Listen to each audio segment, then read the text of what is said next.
Hi, and welcome to this webinar on the Education Research and Development Centers competition.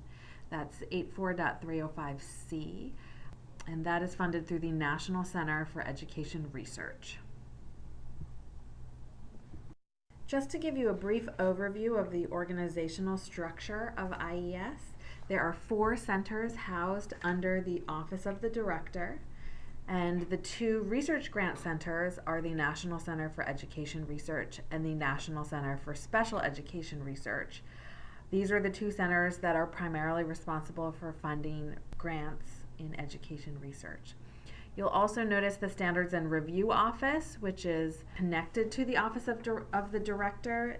This is the office that is responsible for organizing the review of the grant applications that come into the 2 research centers. The 2 research centers have similar but slightly different missions. The mission of the National Center for Education Research, or NCER, is to support rigorous research that addresses the nation's most pressing education needs from early childhood to adult education. And the mission for the National Center for Special Education Research, or NCSER, is to sponsor research on special education that's designed to expand the knowledge and understanding of infants, toddlers, and students with or at risk for disabilities from birth through high school. Through their various grant programs, IES and the 2 centers support research on the development or identification of education interventions. And by interventions, we mean practices, programs, policies, and approaches. These interventions should enhance academic achievement and can be widely deployed. Also, another research objective for the 2 centers is to identify what does not work in education and thereby encourage innovation and further research, and to understand the processes that underlie the effectiveness of education interventions and the variation in their effectiveness. So in other words, what works, what doesn't work, and for whom it works, and in what contexts. The 2 research centers support a number of different research grant competitions, but in this webinar we will be discussing just one, the Research and Development Centers program, which is being funded through the National Center for Education Research this year in FY 2018. The National Research and Development Centers are responsible for contributing to the solution of a specific education problem and to the generation of new knowledge and theories relevant to the focus of the center. Centers are also responsible for conducting relatively rapid research and scholarship on supplemental questions that emerge within the center's topic area, and providing national leadership within the center's topic through disseminating research and engaging in dialogue with researchers, practitioners, and policymakers. They achieve these goals, as I said, through research, development, evaluation, national leadership, and dissemination. Each research and development center is responsible for a number of activities, the first of which is the focused program of research. This is how the center contributes to the solution of a specific education problem and generates new knowledge and theories. In your application, you must allocate at least 75% of your total budget to the focused program of research. Each research and development center will also be responsible for supplemental activities, which are typically, but not always, meetings and smaller scale studies. The center will work cooperatively with IES to select and design the supplemental activities after an award has been made. In your application, you do not need to provide a detailed plan. As I said, the specific activities will be developed after the center begins. You should show that you have the capacity for conducting the supplemental activities in your research narrative, and you must set aside at least 5% of your total budget for the supplemental activities. Finally, each research and development center will be responsible for engaging in leadership and dissemination activities. These include engaging with researchers, practitioners, and policymakers. You should have a website with reports and papers. The Institute encourages you to use innovative technology such as webinars and podcasts, or something even more innovative in your leadership and dissemination activities. Your manuscripts should be published through ERIC, the Education Resources Information Center. And you need to make your final research data available for others' use. In your application, under this section, you should describe the audiences and activities which you will engage in, and you should show capacity for leadership and outreach. Your proposal narrative includes 5 sections, and the center narrative is really the heart of your application, where you set out your plan for research and the justification for it. The peer reviewers tend to focus their attention on the center narrative, and it is recommended that your center narrative be no more than 35 pages. The first 2 sections of your narrative, the significance and the research plan, are specific to the individual center, and so will vary by topic. Each of those sections will be covered in more depth in the specific sections on the specific topics that follow this introductory section. In the leadership and outreach activities section, you should again discuss the audiences you intend to reach and the researchers and practitioners you intend to work with or to obtain input from.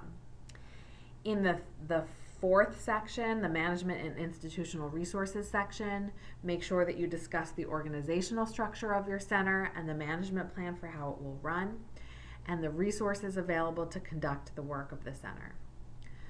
Personnel may vary slightly by center, and so we will discuss that on each of the topics that follow, but in general, you should think about who will carry out which part of the proposed work, what expertise and experience each of those people have to do this type of work, and how much time they have committed to the project.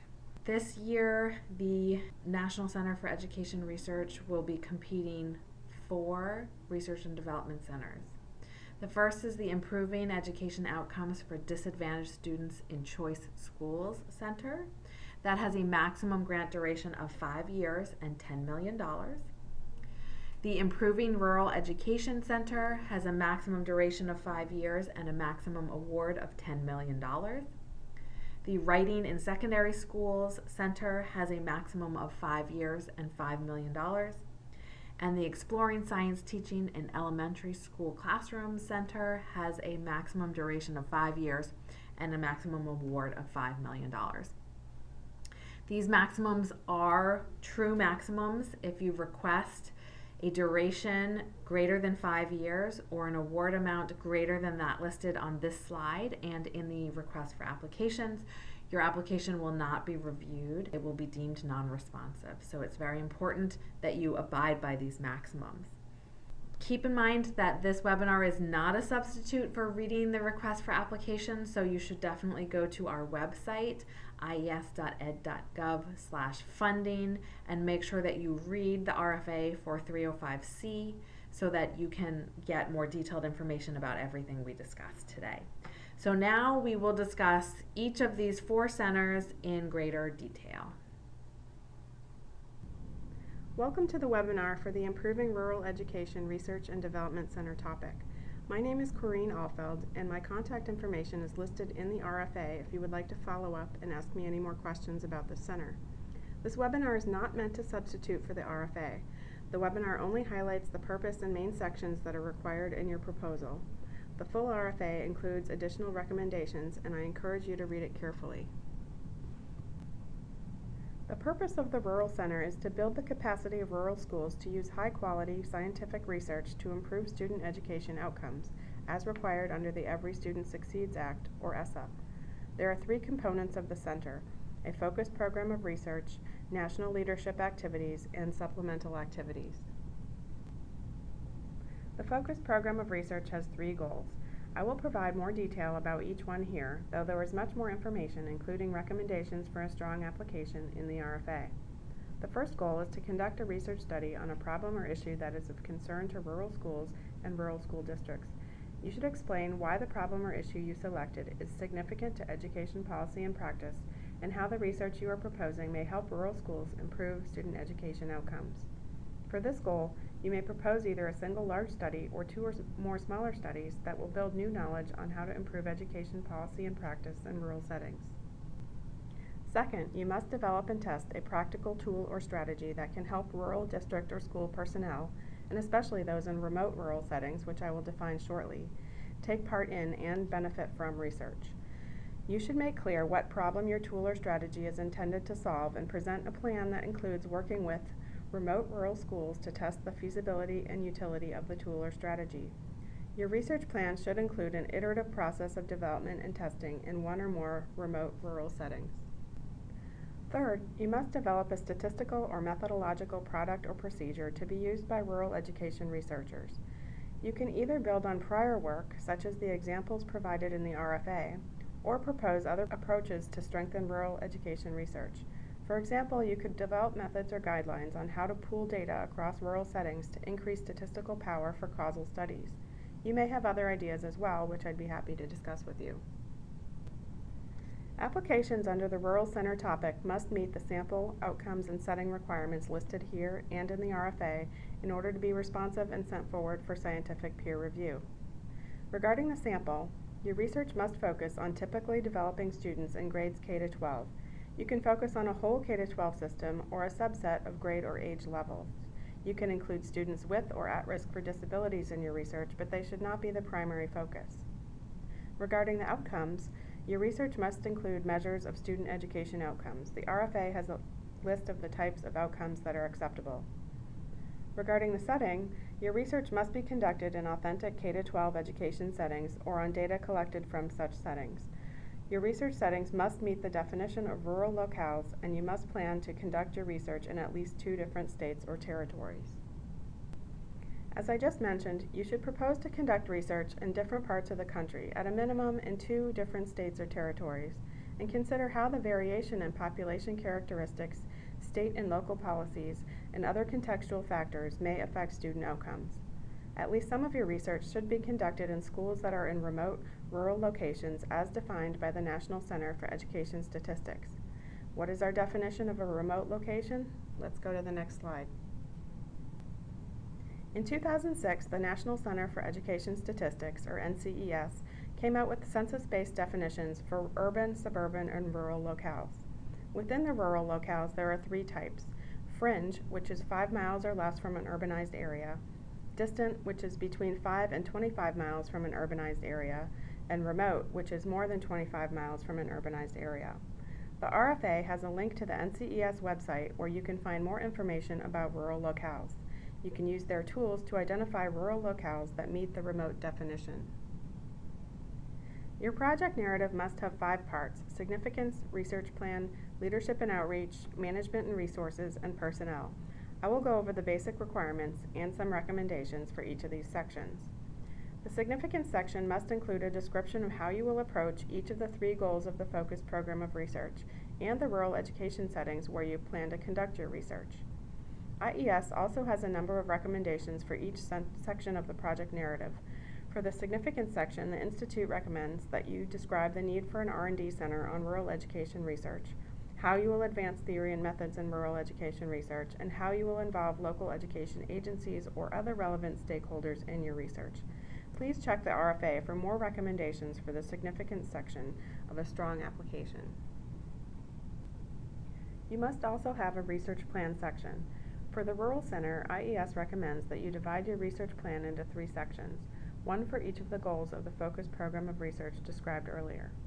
First, you must include a description of your plans to carry out a research study on one or more major problems or issues in rural education identified by rural education stakeholders. You should explain the proposed research design for this study or studies.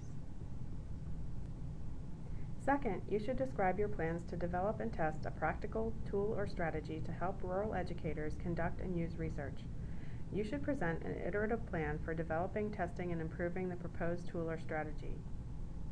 Third, you must describe your plans to develop a statistical or methodological product or procedure that can be used by researchers to study rural education, including improving the design of their studies, analyses of data, or interpretation of findings. You should describe how you will involve other researchers to review the procedure or product for its helpfulness, accuracy, and usability. Again, please check the RFA for additional recommendations for a strong application, and if you have any questions, my contact information is at the end of the webinar. The third required section of the project narrative is leadership and outreach. In this section, you should specifically describe the activities you plan to engage in as a national R&D center on improving rural education. Examples of leadership and outreach activities include hosting a website on rural education research, hosting conferences about rural education, and disseminating information about rural education research. See the RFA for more recommendations. In your Management and Institutional Resources section, you must discuss any prior experience you have in managing a grant of this size. This includes experience coordinating the work of multiple partners, managing large budgets, including subcontracts, running large meetings, conferences, and video conferences, conducting other national leadership activities, and annual reporting on the activities and accomplishments of the center. You should describe the steps that you will take to ensure meaningful involvement from local education agencies and other stakeholders in the communities where you are working. It is a good idea to include signed letters of support from all partners, including other researchers, practitioners, and regional or intermediary organizations, if applicable, in your application.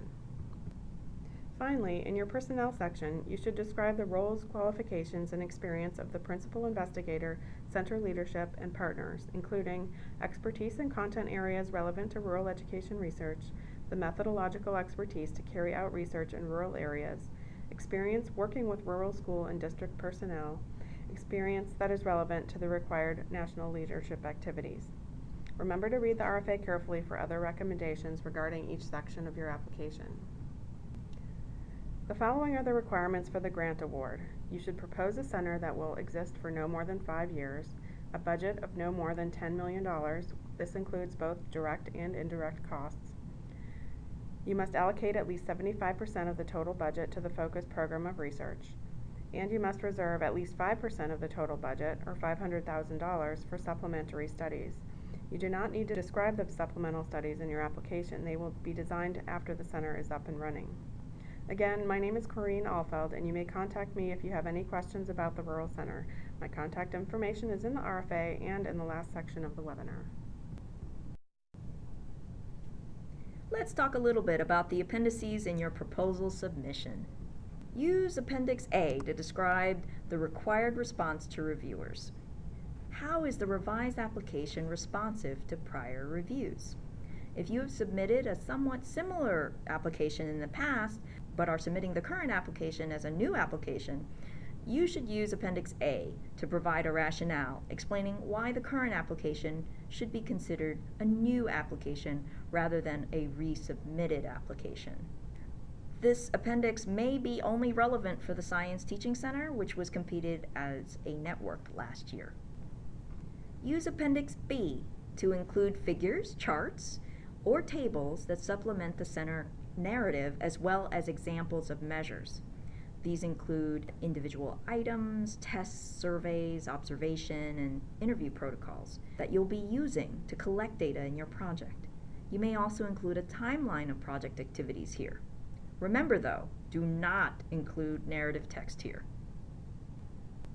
In Appendix C, if you're proposing to explore, develop, evaluate, or validate an intervention or assessment, you may want to include examples of those materials, computer screenshots, assessment items, or other materials used in the intervention or assessment to be explored, developed, evaluated, or validated. The difference between Appendix B and Appendix C is that Appendix C contains the measures or materials that may be used in any practices, programs, or policies that you're studying. Again, do not include narrative content here. Include in Appendix D the letters of agreement from partners, such as schools and districts, data sources, such as state agencies holding administrative data, and consultants. Ensure that the letters reproduce well so that the reviewers can easily read them.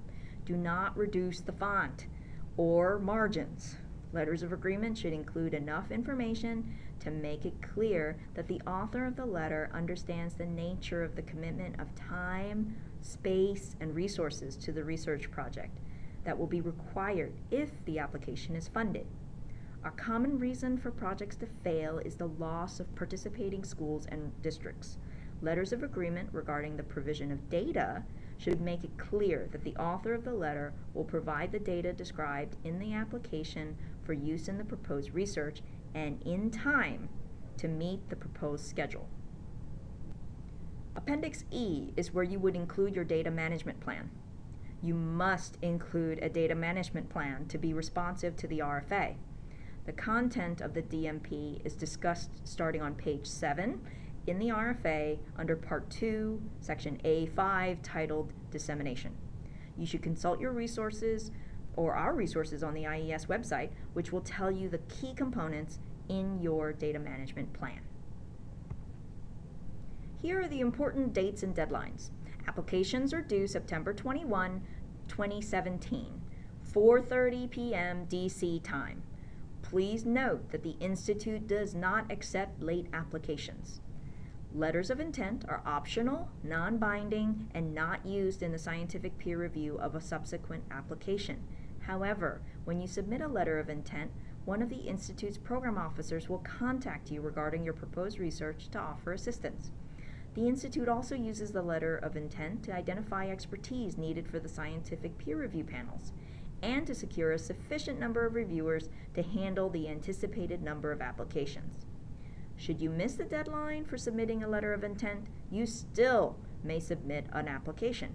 If you miss the letter of intent deadline, the Institute asks you to inform the relevant program officer of your intention to submit an application. Please see page 59 of the RFA for more information about the letter of intent. After you submit your application, our Standards and Review Office begins the peer review process. Applications are reviewed for compliance and responsiveness to the RFA. Those applications that are compliant and responsive are assigned to a review panel where 2 or 3 panel members conduct a primary review of each application. The most competitive applications move to full panel. After the peer review process is complete and decisions are finalized, applicants will receive email notification that the status of the award and the reviewer summary statement are available via the application notification system. If you are not granted an award the first time, consider resubmitting and talking with your program officer. Here are some tips to strengthen your application. First, we strongly advise applicants to pay very close attention to the recommendations for strong applications. Those recommendations come from IES experience, and reviewers use those recommendations to distinguish between high and low quality applications. So do look through that list of recommendations and incorporate that into your application. I actually tell this to many of my grantees actually. Put yourself in your reviewer's shoes. And the image I like to use is think of someone who, after already putting a full day's work and has said goodnight to their families, who then begins to read their stack of applications, or the reviewers who are on a plane or whatever multitasking case may be. Remember, it's going to make a big difference how clearly you can get across the information you need to get to the reviewer. It makes such a difference for reviewers when the writing is clear and they find information very easily. So think carefully about when to use diagrams and figures to explain complex ideas. Think carefully about whether or not a diagram or a figure is more effective in getting your message across rather than putting it into text. Sometimes it is, sometimes it's not. And certainly you don't want diagrams that then contain such small print that no one can really see what you're trying to communicate. Think about how you're going to organize the text. Think about how you might use headings and subheadings to communicate the key aspects of your proposal. You might consider using the same headings from the RFA, since reviewers likely are used to seeing IES RFAs. Think about when to use bullet points and boldface to underscore key points to catch the eye of the reviewers so that they can find information much more easily. And then finally, we recommend to all our applicants to seek others' input before you submit your proposal. Try to get a strong, full draft done as early as you can so that you have time to then share your draft with a colleague or 2 or 6, especially those who are not involved with your proposal. Those colleagues should be both within and outside of that niche area. You want reviewers that will comb through your application with a real critical eye. You should certainly contact the program officer and bounce ideas off of her or him. Here's the contact information for each of the program officers overseeing topics in this RFA. I strongly encourage you to reach out to them to discuss your proposal ideas and their fit with the RFA. Email is typically the best way to communicate with us, especially during this busy time of year. In any case, we hope you found this webinar helpful, and we wish you good luck in this process.